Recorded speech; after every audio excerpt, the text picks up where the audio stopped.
பல்லடம் அருகே நொச்சிப்பாளையத்தில் பட்டப்பகலில் வீட்டை உடைத்து ரூபாய் 20,000 ரொக்கம் மற்றும் 10 சவரன் நகை கொள்ளை. கொள்ளையர்களுக்கு பல்லடம் போலீசார் வலை. தடயவியல் நிபுணர்களை வரவழைத்து போலீசார் தீவிர விசாரணை. திருப்பூர் மாவட்டம் பல்லடம் அருகே நொச்சிப்பாளையத்தில் மணி என்பவர் குடும்பத்துடன் வசித்துக் கொண்டு பனியன் கம்பெனியில் வேலை செய்து வருகிறார். இந்நிலையில் இன்று காலை திருமண நிகழ்ச்சிக்காக சென்ற நிலையில் மர்ம நபர்கள் சிலர் வீட்டின் பூட்டை உடைத்து சுமார் 10 பவுண்ட் தங்க நகைகள் மற்றும் ரூபாய் 20,000 ரொக்கத்தை திருடி சென்றனர்.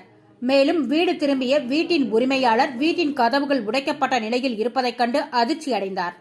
மேலும் இதுகுறித்து பல்லடம் காவல் நிலையத்திற்கு தகவல் அளிக்கப்பட்டன. இதனைத் தொடர்ந்து சம்பவ இடம் விரைந்து வந்த பல்லடம் போலீசார் திருட்டு நடந்த இடத்தில் தீவிரமாக சோதனை நடத்தி வருகின்றனர். பல்லடம் அருகே பட்டப்பகலில் வீட்டில் கதவை உடைத்து ரூபாய் 20,000 பணம் மற்றும் 10 பவுண்ட் நகை கொள்ளை போன சம்பவம் அப்பகுதியில் பெரும் பரபரப்பு ஏற்படுத்தியுள்ளது. இதுகுறித்து அப்பகுதி மக்கள் மற்றும் சமூக ஆர்வலர்கள் கூறுகையில், இரவு மற்றும் பகல் நேரத்திலும் ரோந்து பணிகளை காவலர்கள் அதிகரிக்க வேண்டும் என்றும் அதனை அதிகரித்தால்தான் இதுபோன்ற கொள்ளை சம்பவங்கள் குறையும் என அவர்கள் கோரிக்கை வைத்தனர்.